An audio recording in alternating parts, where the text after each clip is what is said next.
antioxidant level to it. So therefore, it's good immune food. Okay, it takes care of the free radical damage. Antioxidants take care of the damage that happens with the cells in the body by cleaning it up and enhancing and strengthening our immune system, so that our body has the ability to identify what it needs to and overcome it. Okay. So we find that there's a lot of fruits. The acai berry, high antioxidant. The mangosteen fruit, extremely high ORAC value, above pomegranate and acai and even dark chocolate, the mangosteen. But one thing that is incredible out of the kingdom of the herbs and all the flowers and all these oils that are made from these flowers, just one drop of clove oil, its ORAC level comes in. That one drop comes in at 1.2 million on the ORAC scale. There is nothing, absolutely nothing, that can touch clove as an antioxidant. I never hear about it. Right. I was going to say the clove is the most potent oil. Yeah, yes. For antioxidant that you can. Nothing can touch it, like you said. Yeah. I mean, yeah. So that you was stop and think about, clove oil that you could get at the drugstore. When we were kids, you had a toothache. Right. That's before, well, I don't know if Rick wants to give it away, but hey, when I was a kid, we didn't have Orajel and things like that. We still had some of those home remedies, that were still sold at the pharmacies. Oh yes. So, little pharmacies too. A little family-owned one.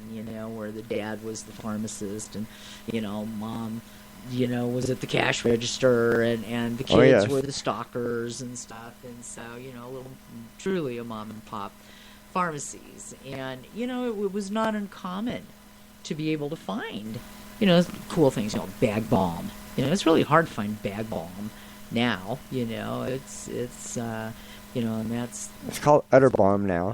Udder Balm now is Udder what Balm. they call it? Yeah. Okay. Yep. But, the clove oil and stuff, and you'd put that on a toothache.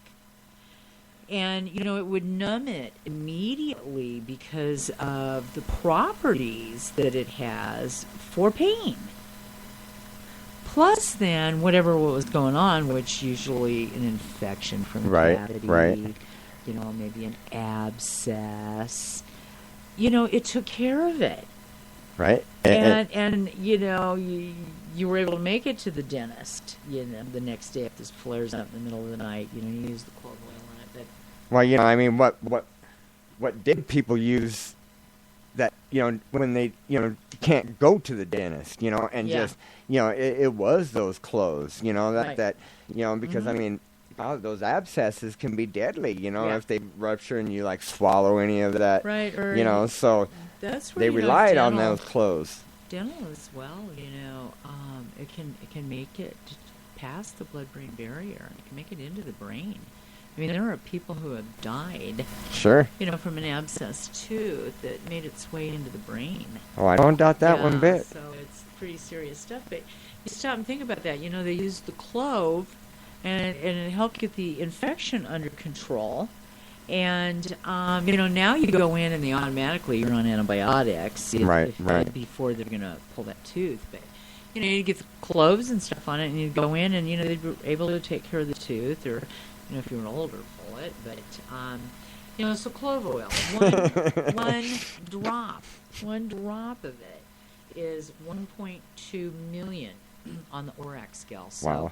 We hear about all these antioxidant foods, berries, blueberries and cherries and goji and the mangosteen fruit and, just all of this. And we find that fruits and vegetables, another reason they are so healthy for you is because they all have a varying degree amount of this ORAC value, which they're natural occurring antioxidants. That's why you want to eat your food organically. You want to eat it fresh. And if you've got to prepare it in any way, you want to keep it as close to natural as its natural occurring state Most definitely. as you can. So I had her when she got out. I took this On Guard that has the wild orange, the clove, the cinnamon, the eucalyptus, and rosemary. And I put to that 4 ounces, I put 5 drops, just 5 little drops of that into this 4 ounces of the virgin olive oil. Then I added 2 drops of melaleuca, which is tea tree oil, 2 drops of oregano oil, and 2 drops of frankincense. Okay. And I started with her feet, and I rubbed it on her feet, and then the bottoms of her feet first, because that's where the largest pores are at in the body, and our nerve endings are there. Right. Our hands and our feet. So that's where reflexology is so amazing, because as you use reflexology and you hold a certain area, and you can literally feel what's going on underneath the skin, like little crystallizations and stuff. And you hold those long enough, and what you're doing is you're sending a message by way of the nerve back specifically to the organ of whatever area that you're holding. So by way of nerve endings, that's all pulled up through the body into the system. And within a minute, my little granddaughter, she's like, she's moving her mouth around, and she's kind of, smacking her lips, and she says, "Grandma, that tastes really weird." And I said, "Can you already taste that in your mouth?" And she says, "I can," and it's like, good. And that's wham. Pulls it right up through the system. You can taste it in the mouth. Wow. And so I proceeded from there. I rubbed down her legs. I rubbed down, I had her lift her arms up. I did her whole, the back, her chest, abdominal area. I did behind her ears, up the spine, base of the neck, temples, and across the top of the forehead, and put some right on the very top of her head. And do you know that within a half an hour, the fever was gone? And the fever never did come back. Wow. So, I just kept doing that to her, oiling her up with the essential oils in it about 4 times.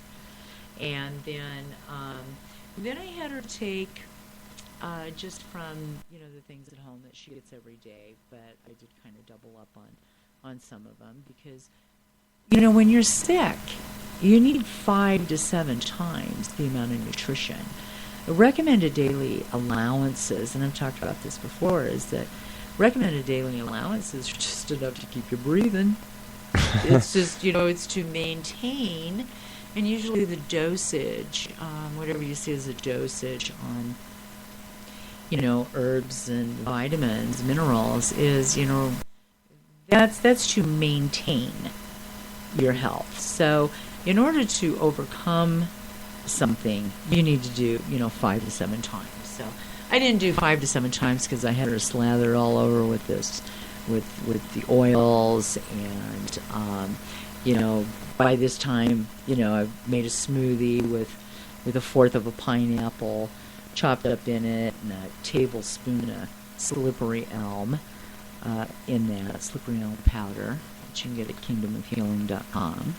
And I then threw in a 1/2 cup of alkaline water and 2 handfuls of field greens and a handful of spinach, and squeezed 3, lemons in that, the juice of 3 lemons in that, and then blended that all up, and that's what she got as far as food. I mean, putting that all out, she would have never sat down and consumed that, Sunday during the day. So I juiced it, and within over the period of a couple of hours, she drank all of it. Okay. So that was a mega concentration of nutrition. So, but I did up a little bit her D3s.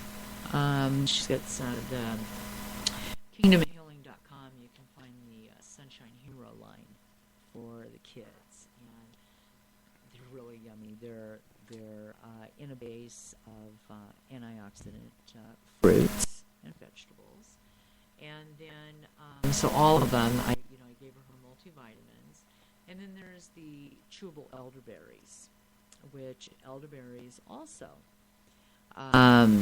inhibit viruses to attach to a cell.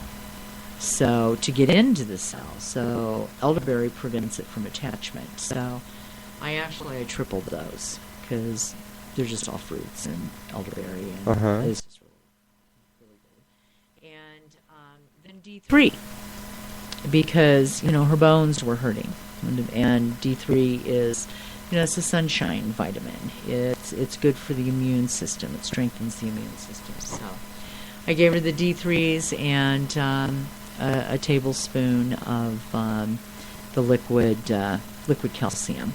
Okay. For her. And so, within, it was probably 6 hours, she was fine. She was fine in 6 hours. She was fine in in 6 hours. And when I picked her up at 10:30 in the morning, she had a fever, she had an earache, headache, bones hurt, she was sick to her stomach, she had chills, she had a sore throat. Right. Now, those are all flu symptoms. Okay, so 6 hours, which a flu could usually, last 2, 3, 4 days, week, right? Okay, yeah. And she weighs a whole 48 pounds. Now, how much do you think did you spend in that to heal her up in 6 hours and not let her suffer for a week?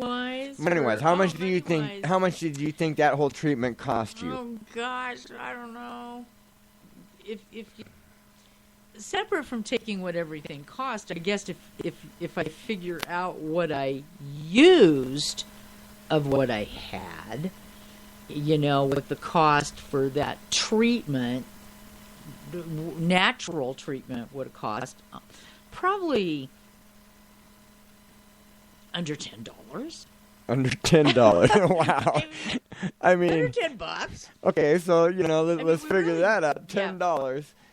6 hours. Oh, I went to an ER emergency room would have been, or going to your doctor and the copay, and because I know United Insurance, who my wife and I have, or my family has, we used to have pretty good copays, and now they've already doubled the rates on everything. And it's like, wow, yeah. Okay, and we're the ones that have insurance, and we're paying. Wow. And stop and think about that, because, okay, so your medicine cabinet. Really, we need a different medicine cabinet. I mean, I have a different medicine cabinet. Right. But we need people to start catching on. If you went into, I guess, like Walgreens or even Walmart and all of that, and you got we had Rolaids on hand where, we'd have papaya mint in ours, or we'd have peppermint oil. Yeah, that's a great one. Yeah, peppermint oil, calm it right down, as opposed to, and then there's Pepto-Bismol and all your Tylenol and your ibuprofen and cough syrups and your and I've read some of that stuff. And even that airborne stuff, it's got stuff, and it's like, really? It's like, really? Not in my medicine. And so, if you look at what you spend on all them kind of cold and flu and sinus and